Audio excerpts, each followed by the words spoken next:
La oveja negra es un concepto que se popularizó hace siglos en los entornos rurales europeos para señalar a aquella persona que transgrede las normas o los valores predominantes dentro de un grupo social, especialmente la familia. Su connotación negativa remite a la lana de las ovejas negras de los rebaños, que no tenía el mismo valor que la blanca, ya que no se podía teñir. Pero ¿realmente ser eso que llaman la oveja negra de la familia es algo negativo? ¿No podríamos entender a estas personas como una necesidad de todo grupo para evolucionar sus costumbres y sus valores? Hablemos de esto, porque también puede ser un asunto de familia.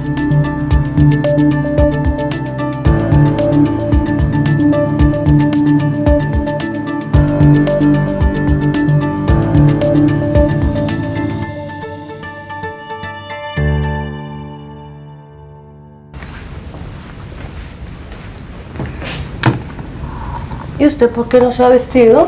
Pero yo no voy a ir. ¿Cómo que no va a ir? ¿Usted le va a hacer un desplante de esos a su tío? Mi tío ya va a estar más borracho, él ni se va a dar cuenta.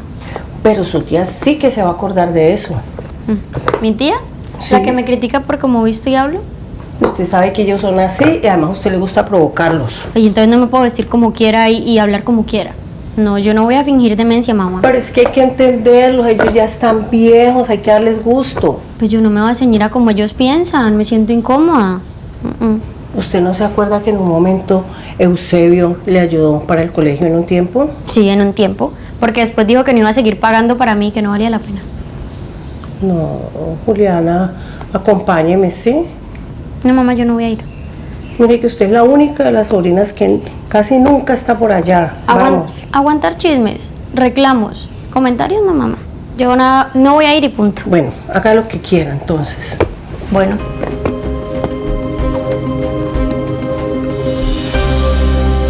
Esas actitudes, generalmente de los jóvenes, de rebeldía y de todo este tema de transgredir las normas que han impuesto pues culturalmente la sociedad, las familias, los hace como empezar a ser estigmatizados o tildados de cierta manera por ser precisamente esos hijos o esos sobrinos o esas personas rebeldes. Total. ¿Por qué total? ¿Identificado? Total. Pienso que, bueno, en mi caso creo que es importante contarles que no soy criado por una familia tradicional, no soy criado por mis padres, sino que soy adoptada por mi abuela materna. Entonces, claro, era como vivir en la casa de la abuela, que finalmente es la casa de todos los demás hijos que no están, que eran además bastantes. Entonces yo vivía en mi casa, pero no era mi casa, era mi mamá, pero no era mi mamá. Entonces cualquier cosa estaba impuesta desde el juicio y claramente por la brecha generacional. Aparte de mi familia, nadie más nació en mi generación. Todos mis primos eran 9 años en adelante o 5 años hacia abajo. Fui el único de mi generación, entonces eso también suma un poquito ahí como en el tema. Y bueno, con el tema de estudiar cosas diferentes, soy artista y claramente tengo que hacerlo solo, con o sin aprobación, y al mismo tiempo ahí como siempre estar, como lo que te digo, en el juicio. Es como si estuviera sobre la mesa siempre esperando una calificación. Yo me crié con mi mamá, con doña Ana Delia, que era una señora de mucho temple. Ella me crió, digamos, desde muy niño, y una tía, la tía Ismenia. Yo por eso digo que tengo dos madres, una biológica y otra afectiva. Ellas eran unas personas muy ordenadas y cumplían mucho el deber. Ellas me criaron en una finca, una hacienda aquí en Puerto Tejada, Perico Negro, y allí vino mi amor por el campo, por los caballos, que es que ha sido uno de mis hobbies, por el caballo y por el ordeño y por el apartar el ganado, la vacunación del ganado, el baño del ganado. Yo me crié mucho del campo y no digamos al régimen de mi mamá, sino bajo las órdenes de mi mamá, doña Ana. Cumplías las normas, tal cual. Al pie de la norma. Mi mamá decía que había que trapear y trapeaba. O sea, en serio identificado con el traumatizado. Sí. No, pero no con la rebeldía de la muchacha. O sea, no. Una rebeldía gaseosa, una rebeldía porque si no tienen para dónde ir y qué, y el futuro qué. El futuro rebelde no, eso no. ¿Cómo era el tema de, tenías hermanos, primos? Yo soy el hermano mayor de cinco hermanos. pero yo era el hermano mayor, yo no me crié con hermanos. Mi mamá, mi tía trabajaba como mucana ahí en la casa de la familia Holguín, de la que fue canciller María Ángela Holguín, y entonces ellos me traían acá a Cali y me llevaban a pasear, y posteriormente mi mamá, doña Ana, vino a trabajar a la casa de don Federico Lián y doña Aida y Arana, y entonces pues yo me crié ahí con ellos, con el doctor Julián. Digo me crié con ellos porque yo desde muy niño mi mamá me llevaba allá y ellos andaban yo era como la mascota de ellos, ¿no? Y el amor que me dieron ellos y el orden que me dio el doctor Julián Sardi Arana, al hermano Alejandro Sardi, a Luis Fernando, el que fue presidente de Metrocali, ellos fueron como mis hermanos, y ellos iban y viajaban. Entonces me traían una muda de ropa. En ese momento estaban de moda los blue jeans El Roble, y eso era una machera. Y claro, en medio de las dos ropas nuevas venía una de segunda, de dos, de tres puestas, pero igual yo me crié bajo el cariño de esa gente, a los señores Sardi, a don Julián, el actual presidente de la Fundación del Club Campestre. Tú sabes, Julián, que sabes que nos decimos como hermanos porque en realidad sí nos criamos. Mauricio, tú sí no eras para nada entonces el que seguía las normas de la familia, más bien como la oveja negra, que es lo que llaman. Totalmente. Así se llama popularmente. Soy la oveja negra totalmente. Rebelde. Mira que no pienso que fue tanto una cuestión de rebeldía, aunque al final terminó convirtiéndose en rebeldía, porque claro, las herramientas de un adolescente pues no son muchas, y si recibe como lo que les decía ahora, un montón de juicio, insisto, sin padres, como que, bueno, ¿a quién voy? Y le digo, bueno, enfrenta esto, o dime si están en lo correcto, ¿sí? Entonces tuve que crear un criterio muy personal, crecer creyendo ser un ser, una persona, y luego ir deconstruyendo todo eso y quitándome como todo ese escombro que no era mío. Y sí tuve que imponerlo. Finalmente tampoco es que nadie se hiciera cargo de mí, como que yo sintiera que tenía que hacerle un respeto. Ejemplo, cuando quise estudiar cine y televisión, yo lo hice a través del SENA, porque claramente no tenía ni siquiera la opción de pensar, oye, ¿a qué universidad voy a ir? Eso no era una opción. Entonces fui yo por mis medios al SENA. Desde ese punto de vista, ninguno de esos seres iban a ir a mí a decirme que estudiara en el SENA, porque yo me estaba haciendo cargo de eso. Por tanto, era mi decisión sí o sí lo que iba a estudiar. Cuando hablamos de la oveja negra y de esa rebeldía y de esa transgresión de las normas, ¿qué tipo de comportamientos te diferenciaban, por ejemplo, de tus primos?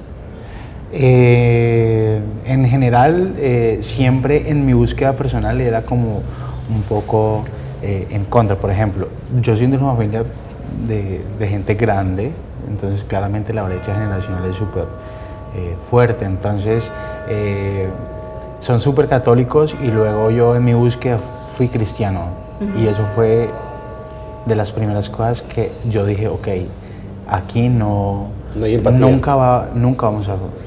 porque antes de ser cristiano había una molestia porque era adolescente y salía a las fiestas, y eso siempre era tú, el de las fiestas, luego me volví cristiano, y eso hizo que yo fuera totalmente al revés. Y eso también ya luego me decían, como ya trajiste la Biblia, o sea, se burlaban literal, o sea, con todo respeto lo cuento, pero sí era gente fuerte, y eran muchas personas, muchos adultos. Entonces tenía a todos mis tíos y a todos mis primos como en la misma energía. Te repito, mis primos son todos de la generación, todos igualitos, crecieron todos juntos jugando fútbol, yendo a la finca, ¿sí? Luego pasaron muchos años, nací yo, luego pasaron muchos años y nació el resto de la familia. O sea, estaba destinado a que yo estuviera solo en ese proceso. Adicional a eso, pues nada, nadie más es que haya elegido este mundo de la actuación, de la producción, entonces de qué vas a vivir, entonces pues yo veré, ¿no? Yo ahí voy viendo, pero pues no voy a estudiar definitivamente otra cosa que no me guste. Claro, te enfocabas mucho en defender lo que eras y tus gustos. Claramente, y lo mismo con la cuestión de mi abuela en mi caso, bueno, era como tener esa línea delgada de que era mi mamá en práctica, pero tenía que dejar claro que igual era mi abuelo, o sea, que ellos eran sus hijos. Eso se volvió ahí como un poco fuerte, eso estuvo muy fuerte, todo, y eso fueron muchos años, casi toda la vida. Luego, porque me salí de la iglesia fue igual lo peor, entonces definitivamente. Vamos a una pausa para comerciales y ya seguimos hablando.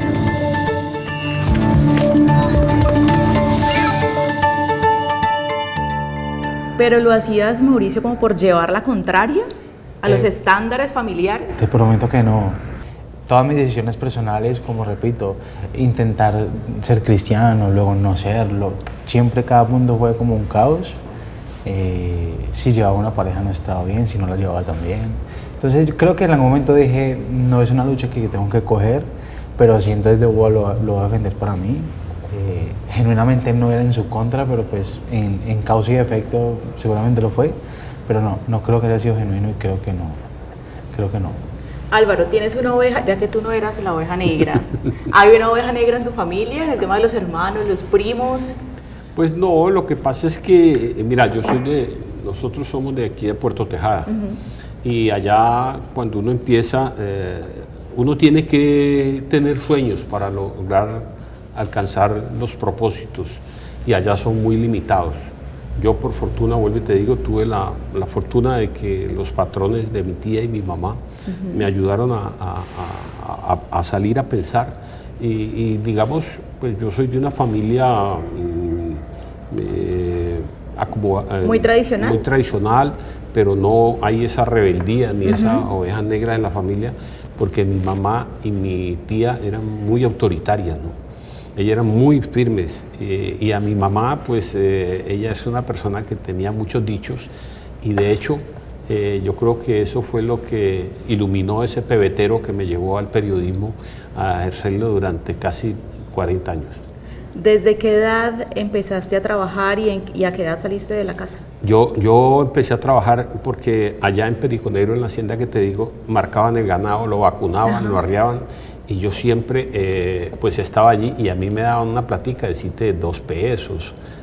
¿Cuántos años tenías? No, yo tenía que unos 8 o 10 años, y yo ya estaba, y yo la plata que cogía se la daba a mi mamá, porque pues a uno lo criaron yendo a misa los domingos, escuchando al padre Alfonso Hurtado Galvis, y entonces yendo toda esa historia de la explosión del 7 de agosto del 56, y siendo uno, teniendo unos parámetros. Yo por fortuna fui muy criado a imagen y semejanza de mi mamá, bajo sus dichos, que vuelvo y te digo, me sirvieron mucho para mi carrera periodística. ¿A qué edad entonces saliste de tu casa?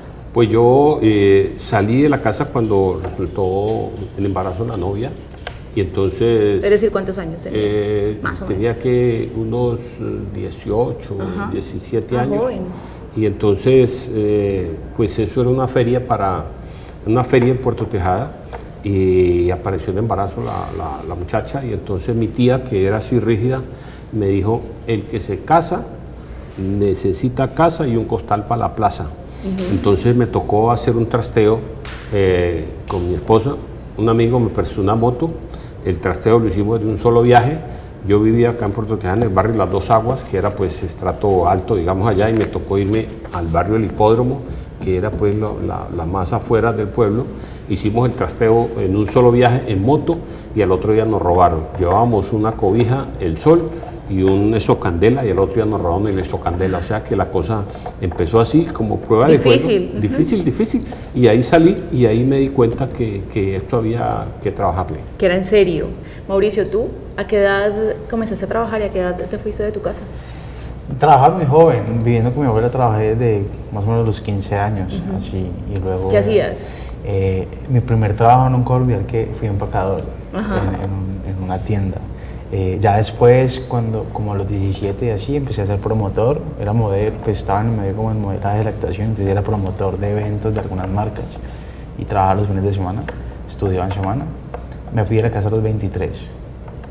¿Y cómo recibieron eso? No, ese día sí fue en un día de rebeldía, de que yo dije, stop, ya no puedo permitir como... ¿Qué lo detonó? ¿Qué pasó? Cosas. Siempre entre esa familia hay un ser que venía de otro país, así casualmente, y como repito, era la casa de la abuela, pues ese ser sentía que venía pues, y quería cambiar algunas cosas, reglas, imponer algunas cosas, y pues como en mi información mental estaba que en esa casa la habitábamos mi abuela y yo, pues desde el sentido de la convivencia eran nuestras reglas y ella, pues, no sé, en algunas ocasiones quería cambiar, incluso las de mi abuela o cosas así. Y pues yo dije, no, como es algo que no puedo cambiar y no tengo el control, soy yo el que tiene que irse, porque si no vamos a estar en conflicto siempre, tampoco yo... ¿Y cómo fue el puedo trasteo? tomar el control.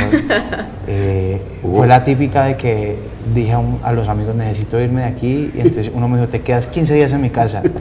15 días en mi casa. La verdad recibí mucho amor, debo reconocerlo. Sí. Pero siempre supe que no iba a regresar y nunca regresé realmente.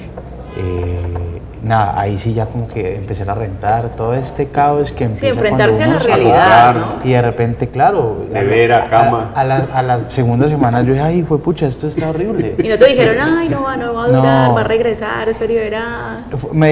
Había una energía muy de, déjenlo a ver, pero en ese sentido sí soy acuariano y creo que ahí sí, yo sabía que no iba a regresar aunque la pasara re mal y literal, mucho tiempo almorzaba pan con agua, pero dije, no, pues si no puedo, igual creo que eso me formó No te un rindes. montón, no me rendí, como lo único que les digo, de repente el tema del desorden, yo decía, ay, hijo de pucha, resulta que esto no se hace solo. Ahí Y faltaba eso- la mamá, ahí faltaba. Y ahí resulta que me enteré que era mi abuelita mientras que yo me iba a la escuela, se encargaba de organizarme el cuarto.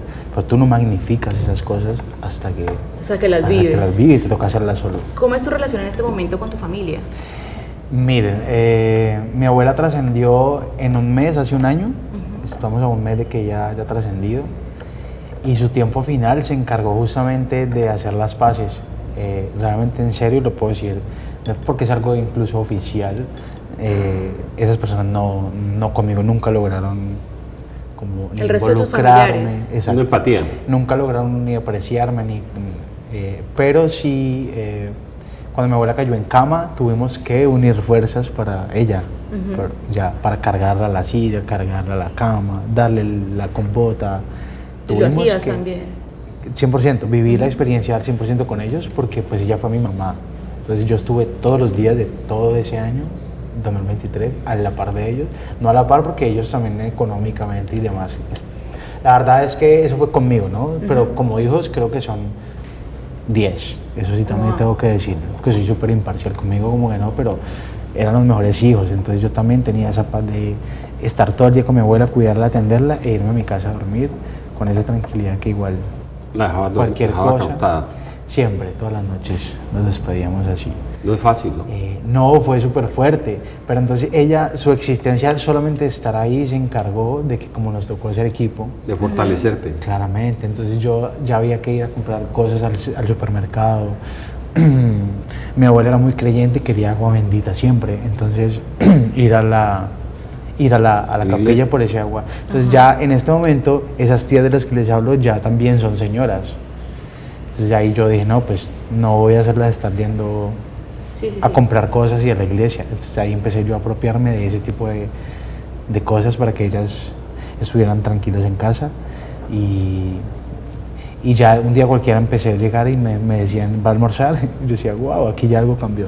Creo que quedó muy cordial todo, fue una despedida muy linda, con todos muy desde las paces, literalmente se hicieron las paces.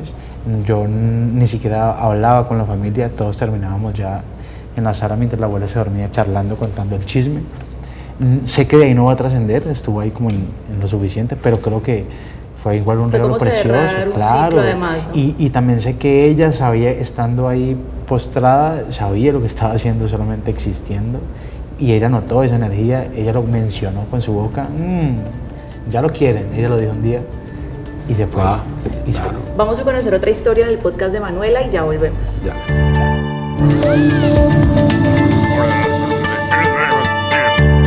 Hola familia, bienvenidos a Familia Sin Filtro.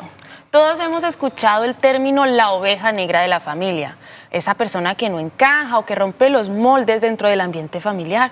Pero, ¿qué se esconde detrás de esta etiqueta? Hoy tenemos un caso de vida muy interesante para abordar este tema de las ovejas negras en la familia. Hola. Mi nombre es Kevin Andrés Cifuentes, soy bailarín profesional, también hago danza teatro y hago circo callejero. Kevin, ¿qué significa para vos ser la oveja negra de la familia? Uf, Pues yo creo que ha sido siempre como el problema de mi vida, porque pues vengo de una familia que es muy tradicional, entonces desde muy chiquito me sentí como muy aparte de mi familia y de mi casa, entonces como que después fui creciendo y vino este término de la oveja negra, que lo conocí como en el colegio, y fue como que, bueno, sí soy ese pedacito. ¿En qué momento fue la etapa más álgida de ser la oveja negra en una familia de testigos de Jehová? Bueno, parce, tomé muy malas decisiones en el colegio. Habían ciertas personas que me han dicho, si te vemos en la calle, te vamos a pelar. Entonces, como que, igual fue por culpa mía, ¿me entendés? Por haberme metido con personas que no debí meterme. Ya. Entonces, mi papá, a raíz de eso, dijo, bueno, nos vamos a ir de la ciudad, nos vamos para Villavicencio. Llegamos a Villavicencio, yo tenía en ese entonces 16 años y había un evento de ska. Y yo dije, ¿qué es el ska? Yo quiero ir. No, usted no puede ir por allá. Y yo, bueno.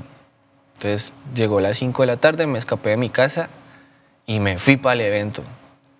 Y ese día, parce, la pasé súper genial y llegué súper ebrio a mi casa.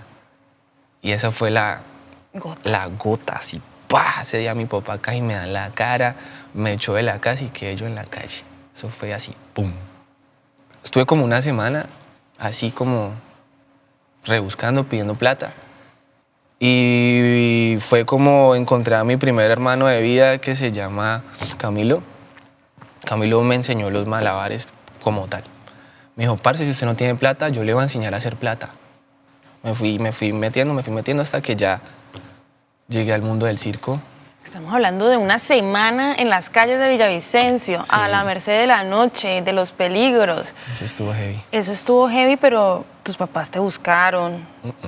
¿Volviste a saber algo de ellos? En ese entonces no. ¿Cuánto tiempo pasó de la descomunicación? 3 años. Que estuviste aprendiendo circo y viviendo con tu hermano de vida. ¿A esa experiencia le adjudicas dolor? Ahorita no. Antes sí. Hace muy poco los busqué y les dije como que, hey, yo necesito decirte esto porque yo ya no puedo cargar más con este odio. Mi niño interior te dice que te odia hasta lo más profundo. Mi adolescente te tiene mucha rabia, pero mi adulto que te está hablando hoy te perdona. ¿Qué le perdonas a tu papá? Que no me aceptara como soy, que siempre me quisiera imponer algo, pero igual lo que vine a entender es que él tampoco le enseñaron a ser papá. ¿Y de vos mismo? De dudar tanto de mí. Eso fue lo que me perdoné. Como de pensar de que, pues que no era para mí, hasta que seguí luchando y sí es para mí. Muchas gracias por estar acá y hablar del perdón, de la resiliencia y del amor, que es lo que finalmente importa. Y ustedes y yo nos vemos más adelante aquí en Familia Sin Filtro.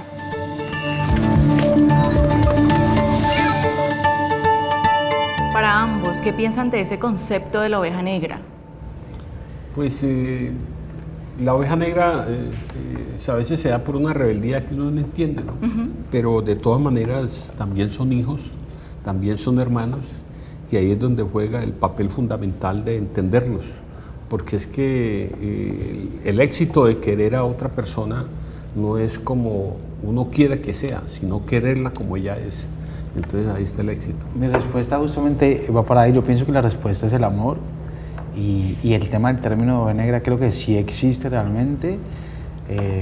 Como les decía, en mi caso personal había momentos donde lo hacía porque en serio estaba molesto y lo hacía con esa rebeldía, otras simplemente por serme fiel a mí, pero en cualquiera de las dos circunstancias la calificación era la misma, la oveja negra.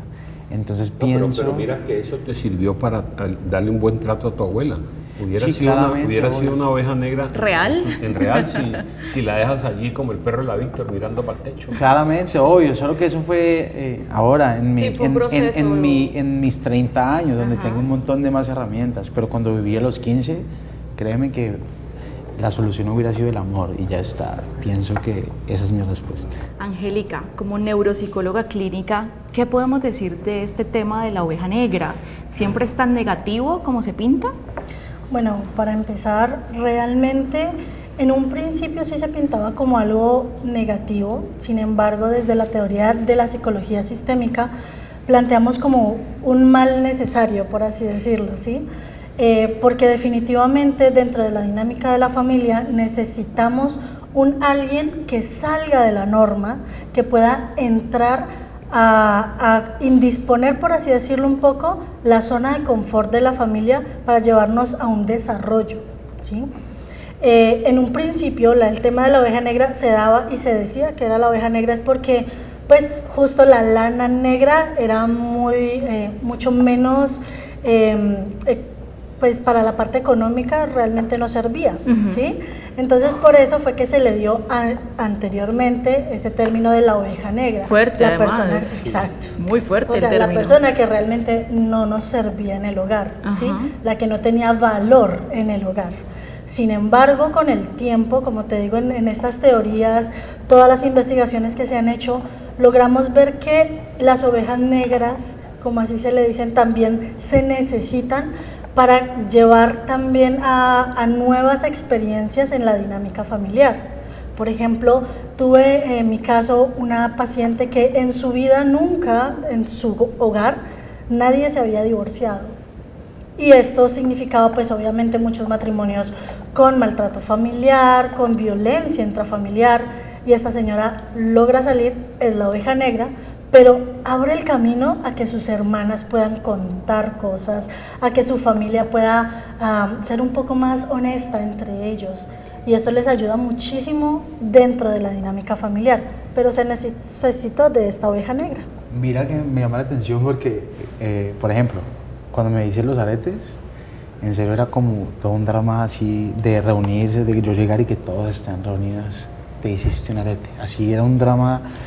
Hoy en día, los hijos de esos primos míos de los que les hablé, los nietos de esas tías de las que les hablo, todos tienen aretes y nunca ninguno tuvo que pasar por el filtro, ya lo rompí. Y ahora todos tienen su aretico normal y ya ese tema de ese tema ya no está. O sea, fue conmigo. Ajá. Y ya el resto de los adolescentes que son hoy en día mis primitos tienen su arete hasta aquí y ya esa parte quedó como sanada y ya no les dicen nada. ¿Por qué alguien puede llegar a ser la oveja negra de la familia? Usualmente la mayoría de las personas que tienden a ser la oveja negra tienden a ser hijos segundos o terceros, ¿sí? De ahí para abajo. Usualmente los primeros no, porque los primeros son los que te dicen cómo tienes que ser, qué tienes que hacer, y ellos son justo como los más rectos en la casa. Y cuando tú dices, bueno, ya mi hermano es, ya mi hermana es, ahora yo qué soy. Y esta falta de identidad es lo que te lleva a ti a explorar nuevos caminos. Y justo esa exploración de nuevos caminos es lo que te lleva a ti a decir, de pronto me voy a salir un poquito de lo que mi familia me está diciendo, pero mira que me hace feliz. Esa felicidad es lo que perturba la dinámica familiar y que en últimas te dicen, no, usted está haciendo la oveja negra porque aquí hay algo raro, ¿sí? Pero como te digo, depende mucho de cómo lo estemos viendo, depende mucho de la perspectiva en la casa. Tú puedes ser una persona con gustos raros o puedes ser una persona que ya pues no les gusta mostrar. Usualmente la oveja negra tiende a ser en la familia los que trabajan con temas tabú. Drogadicción, los tatuajes, todas estas cosas que tú decías justo. Exactamente. La chica que se hace los tintes en el cabello, todos los demás no. Todo este tipo de cosas son lo que sale de la dinámica y molesta, pero molesta porque se sale de tu zona de confort. Digamos que en el caso de Álvaro, por ejemplo, sí sale mucho, y en mi caso también, ahorita explico por qué, porque tú fuiste el primer hijo, ¿no? Yo fui el primero, yo fui el mayor y como te cuento, una familia muy católica, muy creyente y muy afectiva, ¿no? Yo si algo puedo decir fue que en mi casa hubo demasiado afecto para conmigo, muy querido. Yo me crié con la familia de mi mamá, con mi papá lo conocí, después disfrutamos hasta cuando él murió, estuve ahí al lado de él, porque usted sabe que uno se puede aguantar hasta un mal aliento, pero no un mal agradecido. Sí, entonces uno tiene que estar allí atento, uno tiene que ser agradecido con la vida. Pero mira, hay otra clase de rebeldías ahora en este mundo moderno, que son los muchachos que hoy, una rebeldía, digamos, fructífera, que no quieren encasillarse en trabajar en la empresa, sino que dicen yo voy a ser profesional, yo quiero aprender inglés, y tú lo ves en 8 días que están. Yo por ejemplo tengo un sobrino hoy, ese muchacho acaba de graduarse de negocios internacionales en la San Buenaventura, y ese muchacho no ha tenido juventud porque siempre es leyendo y siempre es el mejor y siempre es y vos te sentás a hablar con él y es una berraquera, acaba de graduarse. Y estos días andaba con un amigo que es suizo, pero habla inglés. Y entonces yo siempre he tenido una frustración que ha sido no hablar inglés. No hablar inglés. Y mi sobrino y mi nieto, que tiene 7 años, que estudia en un colegio por acá en Pance, y yo iba con el amigo, y entonces mi nieto me decía, ¿que no habla o qué? Le digo, no, es que él habla, y que me ay abuelo, ¿por qué no me dijo? Y comenzaron a hablar, y en 20 minutos que duró el trayecto, yo fui un convidado de piedra. ¿Sí? ¿Por qué tiende a ser esta tendencia del tema del primer hijo, del segundo y del tercero? Digo que también me toca mucho porque mi hermano, aunque no es la oveja negra, porque pues tampoco voy a decir que su comportamiento es así pues muy transgresor, sí es diferente a mí. Digamos que yo soy más de seguir las normas y la autoridad, digamos lo que representan mis papás para mí, mientras él no. Mientras yo puedo estar en la casa o cuidando a mi mamá o estando todo el tiempo pendiente de ella, él puede pasar días en que se va y no llama, no pregunta, o sea, es un comportamiento muy distinto. Muy sensibles. ¿Por qué? Realmente, como te digo, el tema es que los primeros hijos vienen siempre con una medio sobreprotección de los padres.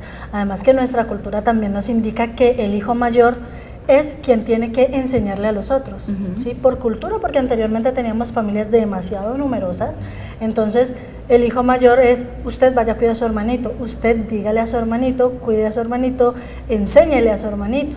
Básicamente te hicieron crecer antes de tiempo en cuanto al sistema de valores, responsabilidad y esto, que realmente no es malo.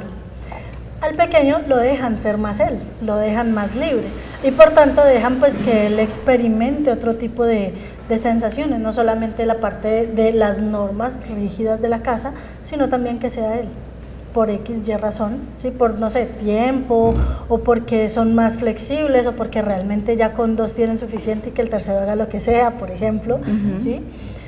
Pero la realidad es esa, la mayoría de las personas que tienden a ser la oveja negra es porque dicen, yo veo el ejemplo de mis hermanos o de mis primos también, ¿sí? De mis primos o de mis tíos que ya hicieron estas cosas bien y todo les salió bien. Si yo quiero saber cómo va a ser mi futuro, pues me voy por allá. Pero ¿y si yo no quiero esto?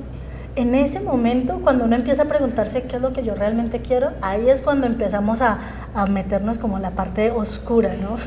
De la oveja, de ser la oveja negra. Pero es precisamente por esto, porque también, aparte, a nivel de dinámica familiar, se tienen menos reglas para esta persona, porque pues es la oveja negra, ¿sí?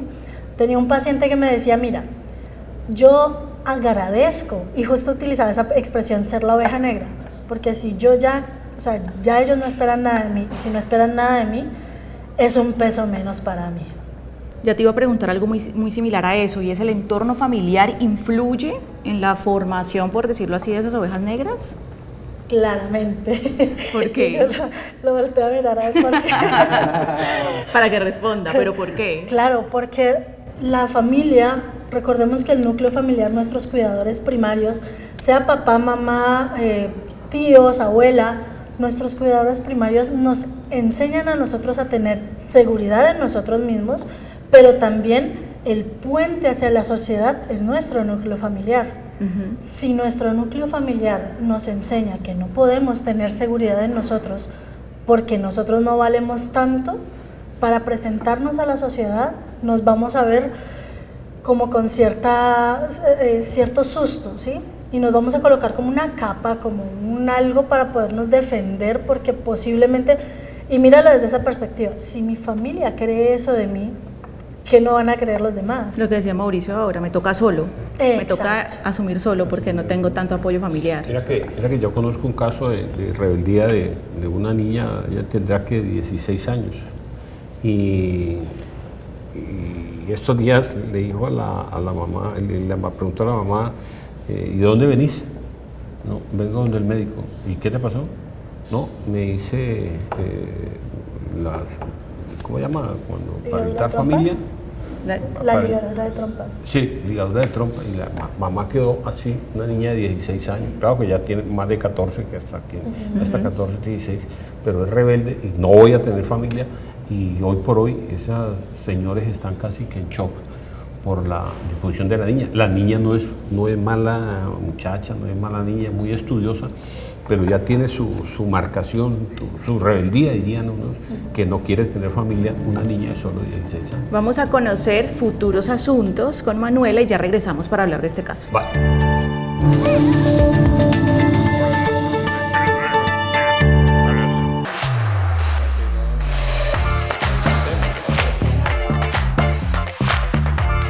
Hola, mi nombre es Stephanie, tengo 24 años, me encanta el arte, me encanta viajar y me encanta la música.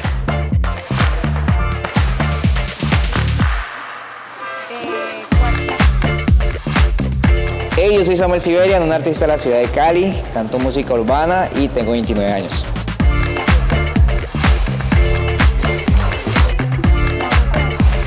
Mi nombre es Pedro Sape, a.k.a. Stone, soy artista de la ciudad de Cali, me encanta la música y nada, aquí estamos. Chicos, bienvenidos. Muchas gracias.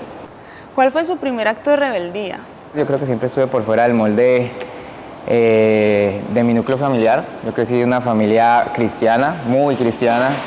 De hecho, yo en algún tiempo en mi iglesia fui músico, fui baterista de mi iglesia, pero obviamente llegué a un punto donde no me sentía bien dentro de ese entorno y pues efectivamente, digamos que en estos momentos no estoy dentro de la iglesia, entonces yo digo que eso es como mi acto de rebeldía, lo que me convierte pues en la oveja negra de mi familia, por decirlo así.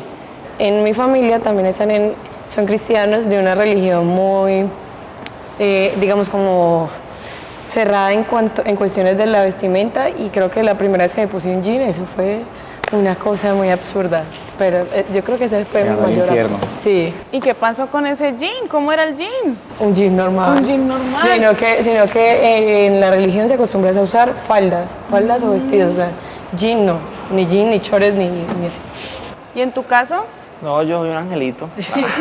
No, yo creo que, digamos, fue exigir como respeto. Tenés que hacer abogado, doctor, mi familia también hay mucho médico, y entonces ¿usted qué va a hacer? No, yo voy a estudiar música en la Valle, no, y después no, psicología, y entonces eso no da plata, entonces esa era como la riña siempre. ¿Cómo fue esta presión social alrededor de tus gustos y por qué fue más fácil para vos hacer el punto determinante y decir, es que yo me he visto así, a seguir la corriente? Pues no sé, en el punto, o sea, yo creo que cuando yo llegué al punto de ponerme un jean es porque yo decía, pues qué mal le puedo hacer a los demás con un jean, o qué mal le estoy haciendo a mi entorno poniéndome un jean, incluso hasta un jean me puede tapar más que una falda. Eso fue lo que a mí me llevó a decir, pues si no estoy lastimando a nadie, no le estoy haciendo daño a nadie, pues lo que me digan los demás pues no me importa, simplemente si yo me siento bien con esto, pues lo hago y ya está. Yo creo que ahí. A veces uno nace en un entorno donde, listo, tú has condicionado al entorno, a donde creciste, a las creencias de tu familia, pero yo creo que cada ser humano tiene una autonomía. En mi caso, pues también como el parcero, yo decidí inclinarme por la música, me volví cantante, obviamente no cantante cristiano, entonces eso fue como el clic donde bueno, me salí totalmente de lo que mi familia esperaba de mí. La generación de ahorita es mucho más atrevida. Yo creo que la información, las redes sociales han permitido estar más cerca de los referentes que lo hacen soñar a uno y así también arriesgarse a cumplir esos sueños. Y lo último que me dijeron a mí así, tanto por los tatuajes como por los piercings, los que sea, fue, ¿sabe qué? Si va a hacer las cosas y va a seguir sus sueños, hágalas bien. Y desde ahí, pues, eso es lo mejor que me pudieron haber dicho, ya como que de ser la oveja negra, como que seguía siendo la ovejita negra, pero con presión. Pero ya en el rebaño. Muchas gracias por compartir esta experiencia con nosotros. Allá en estudio tendrán información sobre qué es ser la oveja negra en la familia. Nosotros nos vamos a quedar aquí un ratito más y nos vemos pronto en futuros asuntos.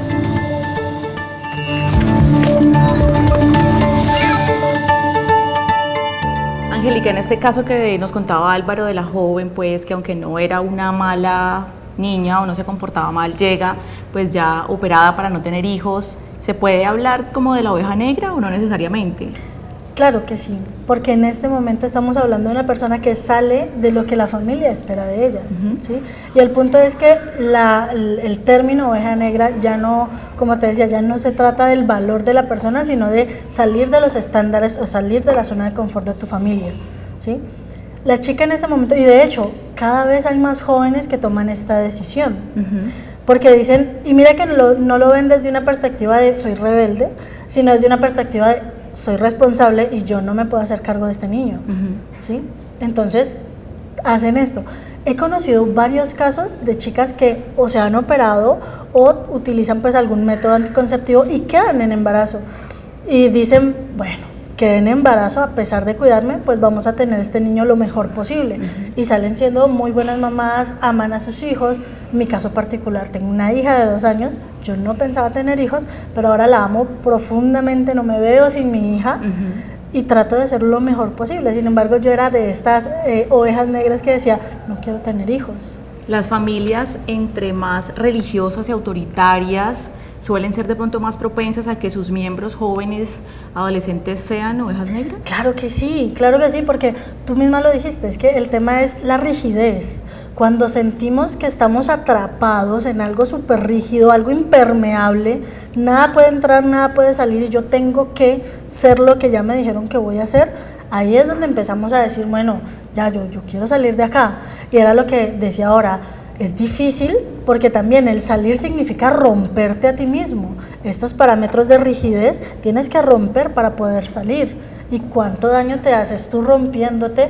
Y lastimosamente, ¿cuánto daño le hacemos a la familia también si no sabemos romper? En tu caso familiar nos hablabas algo muy similar, ¿no? Sí, exacto. Es que yo les comentaba que mi familia es cristiana, mi abuelito era pastor de iglesia, mi abuelita también, o sea, eran súper cristianos. Y mi mamá siempre me ha dejado ser a mí y siempre ha dejado que mi hermano sea mi hermano. Mi hermano también es teólogo, es misionero. Y la esposa también, o sea, yo súper cristiana mi familia, ¿sí?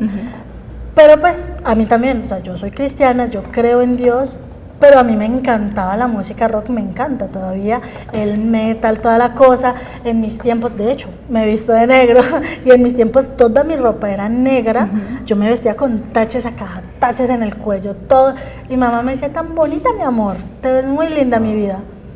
Y claramente en la iglesia sí habían personas que me tachaban a mí de oveja negra.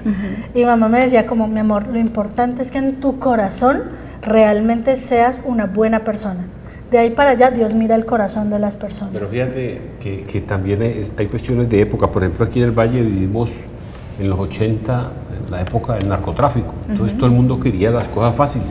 Hoy, por ejemplo, gracias a estos muchachos que han salido al fútbol, hoy tú tienes un hijo y el hijo sale de estudiar y se va 3 horas a entrenar. Y todo el mundo quiere ser futbolista hoy. Tú ves las escuelas de fútbol que ha generado y eso ha despertado mucho el amor por el deporte, por la actividad. Y estos niños de hoy, todos quieren ser futbolistas, casi la mayoría, ¿no? Mauricio, ¿es doloroso ser la oveja negra de la familia? Sí, claro que es doloroso. Por eso ahora lo representaba como con la cruz, porque finalmente sí, tú sigues actuando como quieres y lo haces, pero es a cuestas de eso, ¿no? A cuestas de mirar atrás o escuchar balbuceos o escuchar comentarios directos o que al final nada conforma, o sea, ninguna de las conductas, como que en cuestión de... Hay una temporada de cuando uno es oveja negra que uno trata de ser una ficha de un rompecabezas, de uno trata de irse moviendo a ver si calza. En mi experiencia lo fue así, sí lo hubo. Sí lo intentaste. Entonces, claro, como yo era muy, según, pues que iba mucho a la fiesta, entonces dije, si soy cristiano, pues voy a ser el tipo más juicioso y qué orgullo. Pues no, me decían, ¿qué? ¿Y la Biblia? O sea, y se reían, y cuando yo salía a la tienda me decía, ¿por dónde va a orar? O sea, fuerte. Entonces luego justo tenía solo una tía que ya casualmente fue la única tía que trascendió cuando era muy joven, pero era la única que me decía, usted sea lo que quiere ser, experimente porque solo así se va a dar cuenta si usted es cristiano, solo así se va a dar cuenta si no es cristiano, usted vive, no le haga caso. Angélica, ¿cómo abordar esto desde las familias, con nuestros jóvenes y con aquellos que vemos que no respetan mucho la norma? Pues la idea es sentarnos a hablar, llegar a acuerdos, como te digo, que no sea tan rígido, porque definitivamente la rigidez es lo que nos cuesta a nosotros como familia, pero también le cuesta a esta persona en específico. El hecho de decir, si yo no calzo, estoy mal, ¿sí? Que era lo que nos decía. Pero la realidad es que el no calzar también está bien. El hecho es hasta dónde vamos a llegar. Las personas y los chicos ahora, como decían, el tipo de rebeldía no es tanto rebeldía como tal, sino también la búsqueda de la identidad. Bueno, cuéntame qué quieres ser, cuéntame quién eres, no lo que yo espero que tú seas, sino qué es lo que tú quieres ser. Y te voy a apoyar hasta este punto, esta parte no me parece, porque desde mi experiencia, porque también tengamos en cuenta eso, ¿no? Las ovejas negras salían porque, a ver, obviamente, tiempos de los abuelos y más para atrás, habían mujeres que tenían hijos sin estar casadas y todo el tema, pero todo eso lo callaban, lo tapaban con muchas cosas. Y ahorita pues se hace de una forma un poco más abierta, pero eso no quiere decir que no existiera antes. El hecho es decir como, bueno, mira, mi experiencia es esta, llévate tú mi experiencia y piensa qué es lo que quieres hacer realmente, ¿sí? Pero no tapar lo que ya nos pasó, porque también llevamos a cuestas mucho de esto. ¿A qué voy? Por ejemplo, si una madre fue abusada físicamente por el esposo y resulta que la abuelita también fue abusada y la bisabuela también, y yo me lo callo, mi comportamiento a nivel inconsciente le va a reflejar a mi hija este tema de consíguete tú una persona que abuse de ti, que te trate mal, que sea grosero contigo, eventualmente esta persona la va a golpear. Ser la oveja negra entonces no necesariamente es negativo, hay que entender, hay que escuchar al otro mira, Katy, y hay que respetarse ahí es lo que tú dices, en estos conceptos. Mira, yo desde muy joven siempre pensé que mis hijos deberían ser profesionales. Yo me metí eso aquí y yo te digo, eso me ha costado a mí con mis hijos, con mis hermanos. A veces me tildan como de mano fuerte, porque la responsabilidad, eso sí tiene que ser única, pues el estudio tiene que ser uno. Yo le decía a mi hijo Alain, al final, bueno, yo necesito que me coloquen ahí el diploma de Alain Mina Osorio, no el diploma del más enamorado de la cuadra, porque él era un muchacho bien parado y toda la cosa, y entonces a veces con mis hermanos yo parezco como mano dura, porque si tú me dices es a las 6, es a las 6. Si tú me dices son 5.000 pesos para mañana, son para mañana. Entonces uno tiene que ser puntual. Y ahí, como decía mi mamá, cuando a mi mamá le decían, vea, es que Julano está incumpliendo, mi mamá tenía un dicho así muy sencillo: déjalo, que el ruido lo despierta. Lo más importante entonces será siempre respetar al otro, sobre todo si tiene que ver y está vinculado con nuestra familia. Gracias por estar en Asunto de Familia. A usted, muchas gracias, Kate. Para los psicólogos. Thank you.